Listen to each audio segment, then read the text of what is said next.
Hey guys, yes. Welcome to my YouTube channel. Welcome if you're new and welcome if you're not. So guys, today we're going to be talking about Diddy. Yep, Sean Puffy Combs. He is being sued by his ex-girlfriend Cassie for some serious allegations. He's accused of rape, repeated physical abuse over a decade. He denies these claims and I don't blame him. Who would admit to something like this? So we're going to talk about this and I'm going to be getting some of this information from the Mail Online because I want to make sure I'm not missing any details when it comes to this story. So he is being accused of controlling her. He has apparently been abusive for decades. He's also forced her to have sex with multiple male prostitutes. This all happened to her when she got into a relationship with P. Diddy. And bearing in mind, when she got with Sean Combs, who obviously is known as P. Diddy and sometimes goes by the name P. Love, she was only 19 years old. So, you know, he seemed to have been doing all of these things to her. And I would just like to say that I do remember seeing a video where he had like a collar around her neck and she looked like she was high on drugs and something looked very off there. She looked terrible. So to me, in my mind, it makes sense that these allegations would necessarily possibly be true. So we're going to go more into it anyway. So he's been accused, as I said, of rape, physical abuse by Cassie. Cassie, who you guys know, was a singer in the past. She was successful. She had some good songs. You know, then she got into this relationship with Diddy. Her music career kind of dwindled out. And it seems like she was going through a lot. It was a decade. So this is 10 years she's been going through this. He was plying her with drugs, beating her, forcing her to have sex with multiple male prostitutes, what he watched and recorded. Absolutely disgusting. You know, this is the sort of thing we would hear about, you know, R. Kelly. It seemed as though she was in some sort of trafficking situation. So it was 2005 when she got with him, and thank God for Cassie, she was out of this relationship in 2018. But that is a very long time to have suffered, you know, to suffered abuse like this. And when she ended the relationship with him, she alleges that Combs then forced his way into her home and he raped her. As I said, he denies these claims. He says they're outrageous and they're offensive allegations. But as I said, who would admit to allegations like this? And these are not the only allegations we've been hearing about when it's come to P. Diddy. There's been allegations that he was, you know, involved in, you know, the death of Kim, who is the mother of his twins. There are allegations he was involved in, you know, Pac's death, in Tupac's death. So P. Diddy's name is not, you know, shocking to hear coming up when it comes to outrageous, horrendous allegations and terrible things. So we're going to talk more about this. And as I said, I was very upset to hear about this because to me, you know, Cassie was very young, and for P. Diddy to, you know, have treated her like this, if these allegations are true, absolutely disgusting. And this is typical, you know, of relationships within the music industry. They seem to be plagued with, you know, horrific stories, abuse, and the shocking things are going on in this industry. Cassie said, you know, after being years in silence and darkness, I'm finally ready to tell my story and speak up on behalf of myself and for the benefit of other women who face violence and abuse in their relationships. So her lawyer, who is Douglas Wigdor, he claims Diddy offered 8 figures to silence her and prevent her from filing this lawsuit, but she declined to, you know, to give and decided she would like to give a voice to all women who suffer in silence. And, you know, we most definitely here at London Lips YouTube channel support any woman who has gone through abuse, and we support, you know, the strength and, you know, the power it takes to be able to, you know, go forward and to be able to talk about something like this. You know, this is absolutely a serious case. So the allegations is that he sex trafficked Cassie, who is now 37, to male prostitutes. He has a thing for voyeurism. He has fantasies. He likes to do this in his hotels and in his home. She would be directed to have sex with multiple men, sometimes in masks and costumes, while music executives watched, masturbated and filmed. How disgusting is that? That not only would, you know, allegedly P. Diddy take part in this, but other music executives would sit there and watch this as well. And this is what I was talking about in this industry. This industry is absolutely outrageous and disgusting. And the fact that, you know, one man could be sick and do this, but he can find another man and another man and another man to participate in something like this, to me is even more disgusting. Something is very wrong and something needs to be done about it. In documents, Cassie, you know, talks about the ordeal, horrific encounters that she had been through. She was forced to take drugs And you know, P Diddy would allegedly call these, you know, sessions he had freak offs. And, you know, this music executive, you know, as I said, P Diddy, you know, he met her when she was a teenager. He said it would turn her on if he's seen her with another D. So, you know what that is.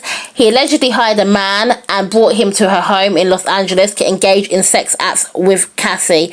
He then sat down and he, well, you know, YouTube is a bit funny about the word. We get the drift. He pleasured himself, we say. He then sat down and pleasured himself, and he told the man specifically what to do for her in this act. The poor girl, this encounter lasted not 1 day, not 2 days. It lasted more than 2 days. This encounter went on for, you know, multiple days. But these allegations, you know, don't stop at just, you know, sexual abuse or him just, you know, trafficking her. It gets worse than that. It continues to get worse and worse. So not only is he allegedly doing these things for her, he then, you know, was drunk in one of his things he calls his freak off. And when he was allegedly having one of his freak offs, he woke up, he basically woke her up. And, you know, he punched her in the face. She was left with a black eye. She tried to leave the hotel room when he fell asleep, but he woke up and began screaming at her. He allegedly grabbed at her, took the glass vases in the hallway and threw them at her, causing glass to crash around them as she ran to the elevator to escape. She managed to escape her apartment, but claimed she returned over fears he would become even more angry. So he's seeming that he's got a very aggressive temper as well, if these allegations are to be true. She then returned to the hotel. Security staff urged her to get into a cab and go to her apartment, suggesting they'd seen the security footage that showed him beating her and throwing a glass at her in the hotel hallway. She alleged that P. Diddy then went in his pocket once again. See, these rich people, they think everything they do, they can just throw money at it. And that is a lot of the time why they get away with so many horrendous things. He then went in his pocket. He took out $50,000. And he gave it to the hallway security staff to allow them to delete basically the footage of him doing this. On another occasion, this is in 2013, Diddy allegedly set up another one of his freak offs. He charged tens of thousands of dollars. He was charged tens of thousands of dollars by the hotel in one of his freak offs because he's damaging property when he's having these things, you know. So he's having these alleged freak offs. Cassie, also, was not only meant to facilitate and make a location, she also had to help him hire male sex workers for his freak offs. She was said to have been instructed to use website escort services to find men with large black penises, according to the lawsuit. It alleged that Diddy would insist on these encounters weekly and repeatedly told her it's our thing and our secret. Cassie again claimed the freak offs would often take part in hotel suites in cities including New York City, Miami, Los Angeles, and Diddy would pay to fly the sex workers to the location as well as pay thousands of dollars in cash. So can you imagine this girl was out here and everybody's seen her, she was singing, she had, as I said, she had hits, and this is what she's going through. She is a trafficking victim, and she's a trafficking victim that's in our face. She's at award ceremonies. We're seeing this poor girl, but this poor girl is suffering. His assistant would allegedly help him set up these freak offs by providing baby oil and lubricant. This is so disgusting. It's almost sickening me to read out the case. I'm absolutely sickened by these allegations. Mr. Combs, this man is just beyond disgusting.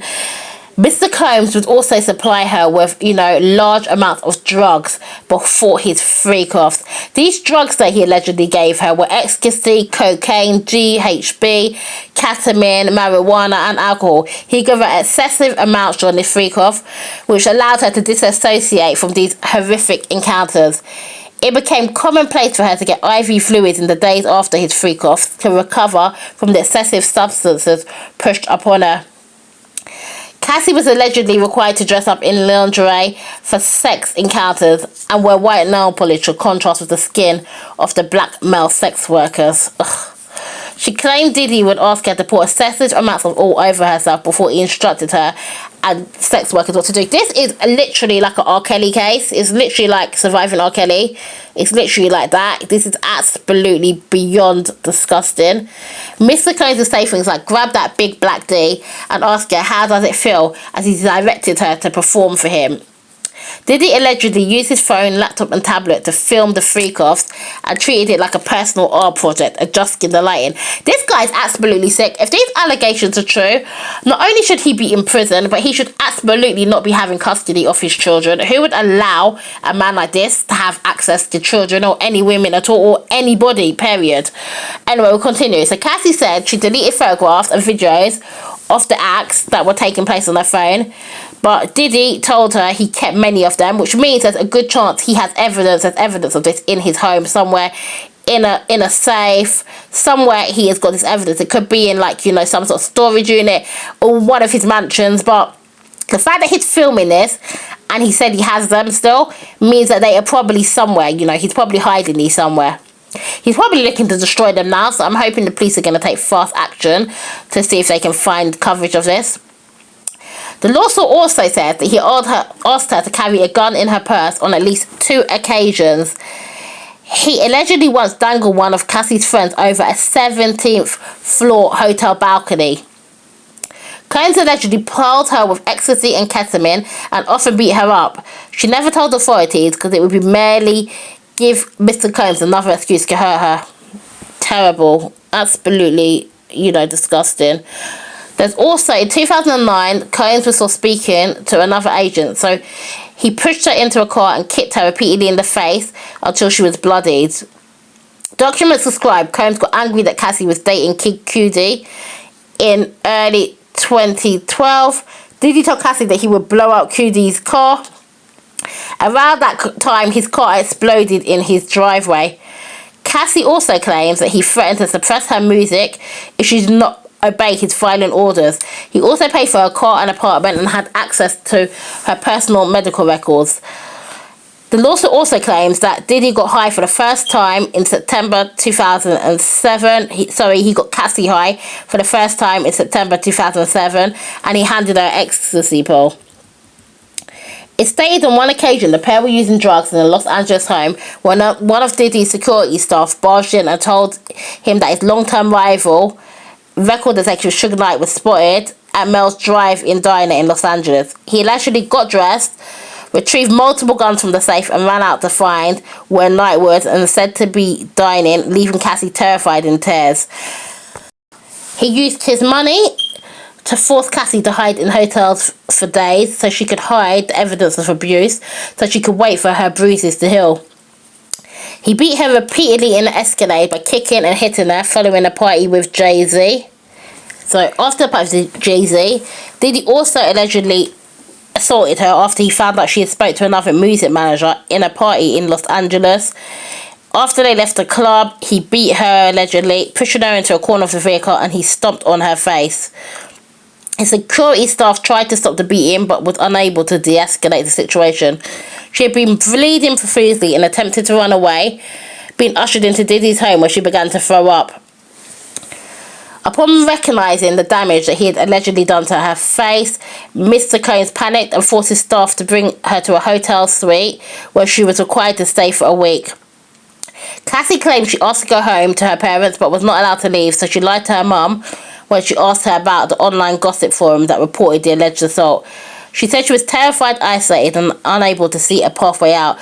She became numb to the abuse and was experiencing and had to basically follow all his demands. She began to blindly follow his instructions out of fear of being on the receiving end of a vicious beating.